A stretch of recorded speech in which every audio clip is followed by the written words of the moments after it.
Hi friends, எல்லோரும் நல்லா இருக்கீங்கன்னு நினைக்கிறேங்க. போன தடவை சிவனை தேடிய பயணம்னு சொல்லிட்டு மாதேஸ்வரம் மலைக்கு போன வீடியோ தாங்க போட்டிருந்தேன். இந்த மாதமும் நான் அதே மாதேஸ்வரம் மலைக்கு போன வீடியோ தாங்க இப்பயும் ஷேர் பண்ணியிருக்கேன். என்ன ஒன்று, போன தடவை 2 வீலரில் போனேன். அப்போ மாதேஸ்வரம் மலையை சுற்றி என்னால் கவர் பண்ண முடியலைங்க. ஆனால் இந்த தடவை அதனுடைய மலையும் காட்டையும் அழகாக வந்து கேப்சர் பண்ணியிருக்கேங்க. ரொம்ப அழகாக வந்திருக்கு வீடியோ. கண்டிப்பாக நீங்கள் அதை பார்க்க போகிறீங்க.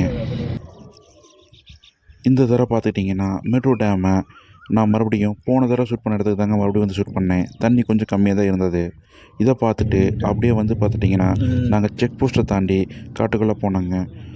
அப்படி கண்ணுக்கு குளிர்ச்சியாக பீஸ்ஃபுல்லான ரோடு, காட்டு சத்தம், சுற்றி வந்து பச்சை கலரில் இருக்கிற மரங்கள், இதெல்லாம் தாண்டி இந்த காடு ஒரு அமைதியாக இருந்துச்சுங்க. இதே வந்து ஒரு 15 வருஷத்துக்கு முன்னாடி வீரப்பனாருக்கும் கவர்மெண்ட்டுக்கும் நடந்த யுத்தத்தால் இங்கே ஒரு அமைதியான சூழல் இல்லைங்க. இப்போ வந்து எல்லாம் மாறிடுச்சு. காடு அமைதியாகிடுச்சு. இந்த அழகை ரசிச்சுக்கிட்டே அப்படியே வந்து பார்த்துட்டிங்கன்னா வர்ணிச்சிக்கிட்டே நாங்கள் மலை மேலே ஏறிட்டு இருந்தாங்க. பார்க்கவே கண்ணுக்கு குளிர்ச்சியாக இருந்துச்சு. நாங்கள் போன நேரம் என்னமோ தெரியல, கிளைமேட்டும் ரொம்ப அழகாக இருந்தது. அப்படியே மேகம் கருமூட்டமாகவும் அப்படியே கண்ணுக்கு இதமாக இருந்துச்சுங்க. அப்படியே இந்த அழகை ரசிச்சுக்கிட்டே கோயிலுக்கு என்ட்ரான உடனே எங்களுக்கு தெரிஞ்சது இவர் தாங்க. நீங்கள் இப்போ பார்த்துட்டு இருக்கிறது மாதையா என்கின்ற மாதேஸ்வரன். புலி மேலே ரொம்ப கம்பீரமாக இருக்கிற சிலை தாங்க பக்கமாக நிரூபிச்சிருக்காங்க. அந்த அழகை பார்த்துக்கிட்டே இருக்கலாங்க. நானும் வீடியோ எடுத்து ரொம்ப அழகை ரசிச்சுக்கிட்டே அப்படியே மெல்ல கோயிலை நோக்கி நடந்து போனோங்க. பாருங்கள் என்ன அழகாக இருக்குன்னு மட்டும் பாருங்கள் இந்த இடத்த.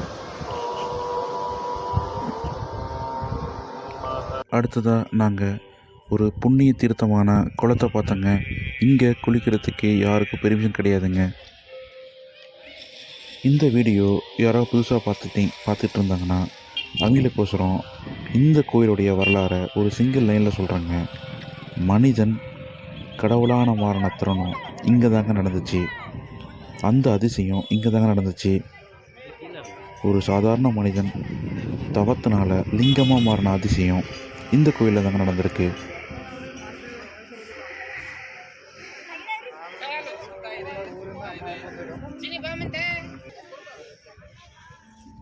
ராஜகோபுரத்தை கும்பிட்டுட்டு நாங்கள் மூலவரான மாதேஸ்வரனை நோக்கி நடந்து போனோங்க. உள்ளே போகும்போது பல வழிகளை தாண்டி உள்ளே போனோங்க. அந்த வீடியோ நான் ஷூட் பண்ணல.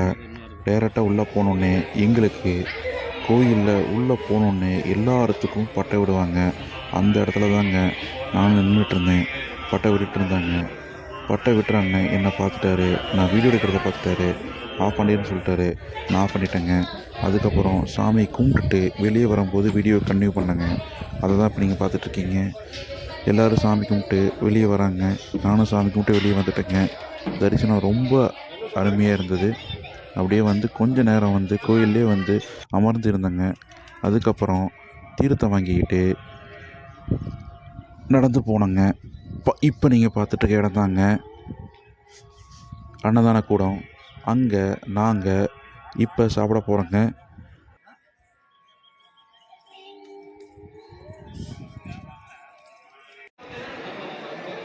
போன தடவை நான் தக்காளி சாப்பாடு வெளியே சாப்பிட்ருப்பேங்க. இந்த தடவை கூட்டம் கம்மியாக இருக்கிறதுனால உள்ளுக்குள்ளேயே விட்டுருந்தாங்க. இங்கே வந்து பார்த்துட்டிங்கன்னா ஒரு 300 பேர் சாப்பிட்லாங்க. இங்கே இப்போ நாங்கள் சாம்பார், கூட்டு, பொரியலோடு சாப்பிட போகிறோங்க. பக்கத்தில் இருக்கிறது என் ஃப்ரெண்டு தாங்க. அவர் தான் சாப்பிட்டுருக்காரு. நான் வீடியோ எடுக்க முடியாதனால நான் அவரை ஷூட் பண்ணேன். நானும் சாப்பிட்டுட்டு இருந்தேன். கூட்டு, பாயாசம் ஃபஸ்ட்டு போட்டுட்டாங்க. அதுதான் சாப்பிட்ருக்கேன். டேஸ்ட்டு கொஞ்சம் நல்லாவே இருந்தது. இப்போ வந்து பார்த்துட்டிங்கன்னா சாப்பாடு போட போகிறாங்க. இங்கே எல்லாம் செல்ஃப் சர்வீஸ் தான்.